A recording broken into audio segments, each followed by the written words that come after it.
வணக்கம் மக்களே, சற்றுமுன் கிடைத்த மிக முக்கிய தகவல் ஒன்றை பார்க்க போகிறோம். தேமுதிகவிற்கு ராஜ்யசபா மறுப்பு, 2 வேட்பாளர்கள் பெயரை அதிரடியாக வெளியிட்ட அதிமுக திடீர் தகவல். இந்த ஒரு தகவலை பற்றி தான் நாம் பார்க்க போகிறோம். தகவலை பார்ப்பதற்கு முன்னதாக நீங்கள் நம்மளுடைய சேனலுக்கு புதிய பார்வையாளர்களாக இருந்தீர்கள் என்றால் மறக்காமல் நம்மளுடைய சேனலை சப்ஸ்கிரைப் செய்து வைத்துக் கொள்ளுங்கள் மக்களே. தற்பொழுது தமிழகத்தில் காலியாக உள்ள 6 மாநிலங்களவை உறுப்பினர்களுக்கான தேர்தல் தேதியை இந்திய தேர்தல் ஆணையம் அறிவித்துள்ளது. அதன்படி ஜூன் 19ஆம் தேதி தேர்தல் நடைபெற உள்ளது. இந்த தேர்தலில் ஆளுங்கட்சியான திமுகவிற்கு 4 இடங்களும் அதிமுகவிற்கு 2 இடங்களும் கிடைக்கும். தற்பொழுது ராஜ்யசபா எம்பியாக உள்ள அன்புமணி ராமதாஸ், சண்முகம், சந்திரசேகரன், முகமது அப்துல்லா, வில்சன், வைகோ ஆகியோரின் பதவிக்காலம் முடிவடைந்துள்ளது. இதனையடுத்து ராஜ்யசபா தேர்தலுக்கான தேதியை இந்திய தேர்தல் ஆணையம் அறிவித்துள்ளது.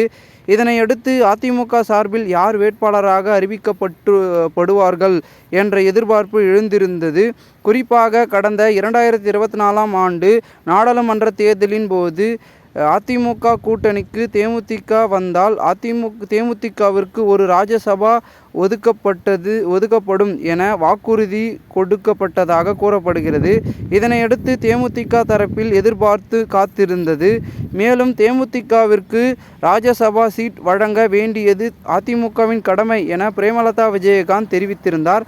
இந்த பரபரப்பான சூழ்நிலையில் ராஜ்யசபா தேர்தலில் போட்டியிட உள்ள 2 வேட்பாளர்களின் பெயரை அதிமுக அறிவித்துள்ளது. அதன்படி வழக்கறிஞரும் முன்னாள் எம்எல்ஏவுமான இன்பதுரை மற்றும் செங்கல்பட்டு கிழக்கு மாவட்ட தலைவர் தனபால் போட்டியிட இருப்பதாக தெரிவிக்கப்பட்டுள்ளது. மேலும் அதிமுக கூட்டணியில் தேமுதிக தொடரும் எனவும் 2026ஆம் ஆண்டு நடைபெற உள்ள மாநிலங்களவை தேர்தலின் போது தேமுதிகவிற்கு ஒரு இடம் ஒதுக்கப்படும் எனவும் அறிவிக்கப்பட்டுள்ளது.